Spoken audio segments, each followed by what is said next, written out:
बिस्मिल्लाहिर्रहमानिर्रहीम अस्सलाम वालेकुम दोस्तों की हाल है। उम्मीद करना सारे दोस्त ठीक ठाक हो। तो दोस्तों असी गए थे चारा लैन। देखो सब चारा आंदा है, कमाद आंदा है। तो तुहानू सब तो बुरी खबर अज दसा की होया, साडी है मझ फल सट गई है। देख सकते हो ये मझ भी अज कोने बाहर खड़ी, तो ये मझ फल सट गई है। बहुत ही अफसोस की गल है। देखो हुण इनू फिर गुड़ शुड़ दिता ने पिछों, देख सकते हो दोस्तों। इस मझ नू तीसरा महीना सी सूण वाली नू, ते ये बेचारी फल सट गई अज। देखो जैसा कि तुहानू पता है हर रोज़ नवी तो नवी चीज़ दसना, जिहड़ी नवी चीज़ होवे दोस्तों तुहाडे नाल शेयर करना हर रोज़। तो जिहड़े भाई सानू चाहते हैं पंजाबी देखना चाहते हैं वो वीडियो लाइक कर, चैनल दे चैनल सबसक्राइब कर। तो असी अजे तक परिंदे भी नहीं कड्ढे बाहर, हुण परिंदे भी कड्ढे बाहर। मैं आखिया सारे तो पहले दोस्तों नाल शेयर करा कि बड़ा अफसोस की गल है। अफसोस की गल है ए मझ फल सट गए। तो खुशी की गल दोस्तों पता ही की है, वो जी मझ तो साड़ी कट्टी सी ना, वो मझ फिर असी अज फल सेल हो गई है। तो जैसा कि आख्या किसी भाई ने लैनी हो तो रबता कर सकता है। तो इस तरह तुहाडे चाहने वाले ने आए ने, तो उन्होंने मझ साड़ी पसंद आई है, तो चवाई कराई है, तो वो लै गए ने। तो एक मझ साड़ी गई है हूँ घट्ट। तो इंशाअल्लाह दोस्तों जल्दी हूँ नवे जानवर लियावां, कुर्बानी वाले भी जानवर वो भी तुहाडे नाल शेयर करा दे। देख सकते हो हूँ सारे लगे हैं सफाई करन। इधर सफाई हो गई है, रड़का मारना रह गया, बाकी इधर सफाई करने दोस्तों। तो नवी हूँ मझ लियावां ते गां लियावां, ते जिहड़ी चीज़ आई दोस्तों नाल शेयर करा। ते शॉर्ट वीडियो मैं ला छड़ना गावां दी जिहड़ियां सेल वालियां ने, ते देख सकते हो तुसीं। ते बाकी हूँ परिंदे कड्ढे बाहर जो जो ही दोस्तों नवे जानवर आए तो इंशाअल्लाह नेक्स्ट व्लॉग तुहानू दिखाएंगे।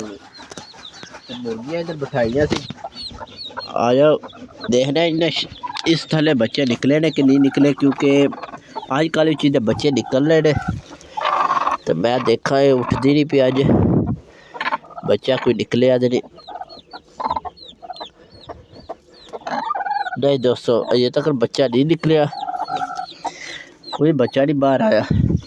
तो यार करीब इंशाअल्लाह इस मुर्गी के बच्चे बाहर आ जाने ने, तुहानू जरूर दिखा दे इंशाअल्लाह। अगला पानी बाहर रोड़िए तो असील मुर्गी देखने अज अंडा दिता सु कि नहीं दिता। एक अंडा अगे ही इत्थे पिया सी अंदर। आ जाओ आ जाओ आ जाओ आ जाओ। ए देखो ए पहले वाला अंडा पे है, तो अज अंडा मनशा कौन सा दिता। ये दोस्तों ये समझ नहीं रलती भी छोटे छोटे बच्चे ने दे तकरीबन 10-15 दिन दे, तो नाल अंडे देन लग पे 2-3 छट के एक अंडा देंदी जे। माशाल्लाह दोस्तों जोड़ा लाया है, इन्हों भी कड्ढिए बाहर धुप्प निकली है बड़ी सोहनी, चेक करो। ए जेड़ा कालू होंदा सी एक वो कालू है, देख सकते हो तुसीं। इनू लाया रानी नाल, कालू नू रानी नाल जोड़ा ला दिता दोस्तों। देखो ये आपस में जोड़ा लग गया हूँ। देखो हूँ कद तक पेयर अंडे देंदा है, तो थोड़ी थोड़ी मस्ती कालू करदा है हूँ।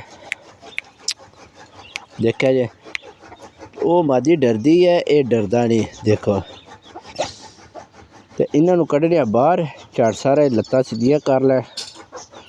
चलो जी आ जाओ जी आज बाहर, आजा कालू आजा आजा आजा आजा बाहर आजा। तो बाकी दोस्तों खरगोश बड्डे भी कड्ढिए बाहर, इन्हों के बच्चे निकलन वाले न करीब। हूँ देखो कद तक नमदे न बाहर। साड़ी खरगोशनी तो सूप ही है, लेकिन अजे तक बच्चे नहीं बाहर आए, तो अनकरीब निकलन वाले ने। देख सकते हो ये खरगोशों का कमरा। तो हूँ आप लै चलीए बकरियां बाहर, वो सामने वो उतों बेरी ला के पाई ने। तो दोस्तों अज का व्लॉग बस इत्थे ही करने एंड। व्लॉग चंगा लगा है लाइक शेयर लाजमी करियो। सिर्फ तुहानू मझ दिखाने वास्ते मैं व्लॉग बनाया अज, तो बहुत ज़्यादा अफसोस है। तो दूसरी मझ की बहुत खुशी है जिहड़ी साडी सेल हो गई है, क्योंकि काफ़ी भाई कमेंट थले करते हैं भाई वो मझ का की रेट है। वो इस वास्ते दोस्तों जी वीडियो लाई सी वो इस वास्ते हूँ दसना कि वो असी मझ छड़िए बेच। इंशाअल्लाह नैक्सट जोड़े भी जानवर आवन ਉਹਨਾਂ ਦਾ ਵਲੌਗ ਬਣਾ ਕੇ ਤੁਹਾਡੇ ਨਾਲ ਸ਼ੇਅਰ ਜ਼ਰੂਰ ਕਰਾਂਗਾ ਤੇ ਕਮੈਂਟਾਂ ਵਿੱਚ ਫਿਰ ਗੱਲਬਾਤ ਹੋ ਜਾਏਗੀ।